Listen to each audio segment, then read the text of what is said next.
Good morning, students. Today we will consider the main features or characteristics of Shelley's poetry. Now, this lecture is important from the examination point of view because when you attempt questions on critical appreciation, you are required to write critical comments. So you can pick out some of the points that I will enumerate in this lecture. So the first point about the characteristic of Shelley's poetry is his unrestrained passion and exalted imagination. Now, these are the main qualities of Shelley as a poet.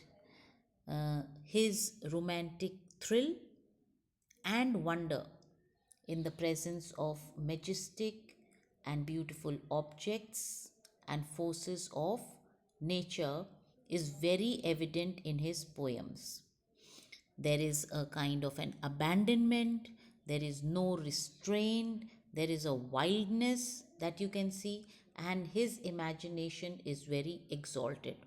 Now, passions of joy, melancholy, hope, despair, all these find a very spontaneous and moving expression in his verse, and his imagination explores the whole universe, and it is full of sensuous and symbolic appeal. Point number two is about the lyrical excellence in Shelley's poems. This is one of his very strong points.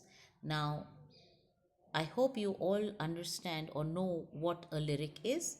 Lyric is a short musical poem which expresses a poet's powerful and personal feelings or emotions.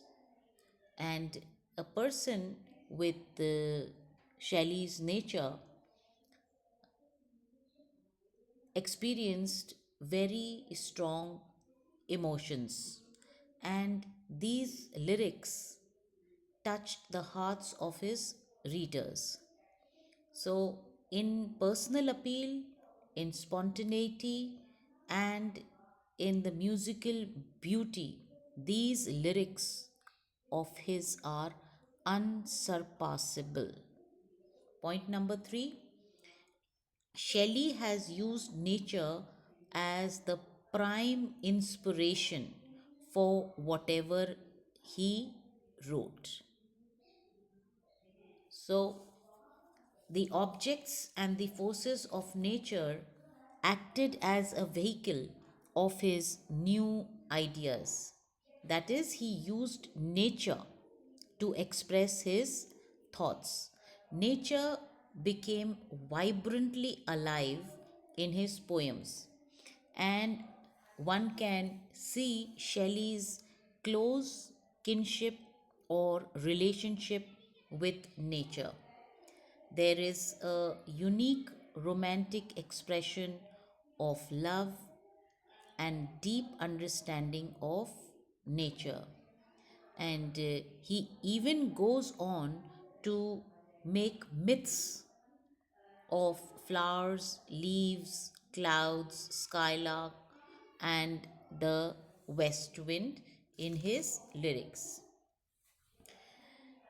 Fourth point is about the strong note of idealism in Shelley's poetry. Now, this idealism was prompted by a zeal to reform, because when things are very bad, the poets who are like seers or teachers or reformers, they picture or they imagine a world which is above this, which would at some point become perfect. So that kind of an idealism could also be seen in Shelley. He felt that this unhappy or imperfect world needed to be transformed into a land of freedom, into a land of love and absolute joy.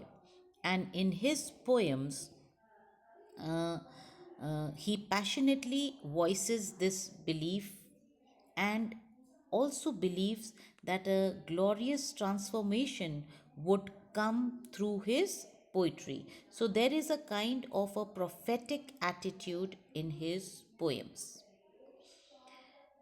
Fifth point, there is a melancholy and despondency in Shelley's poetry. His poetry is habitually sentimental and full of self pity. It was difficult for him to come to terms with the harsh reality, uh, as his own nature was very delicate and sensitive. So, this is the reason for the lament in his poems, like Ode to Dejection or Ode to the West Wind.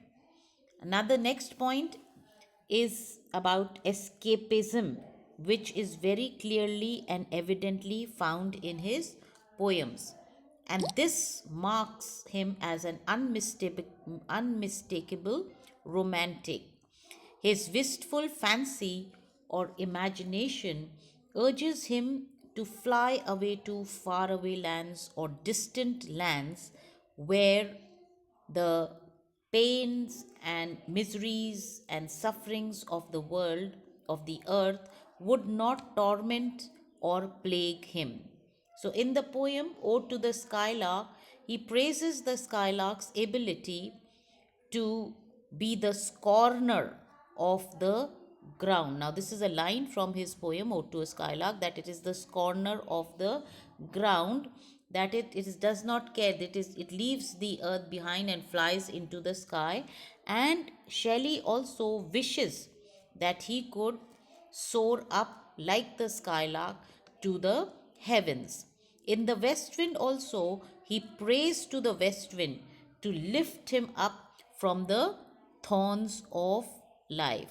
Now, thorns of life symbolize the troubles, the miseries, the difficulties of life. But above all, Shelley is a poet of hope and regeneration. And this is very evident from his poem Ode to a West Wind, where he says, if winter is here, can spring be far behind? So, this is a little bit about the characteristics of Shelley's poetry. And in my next lecture, we would begin with the poem.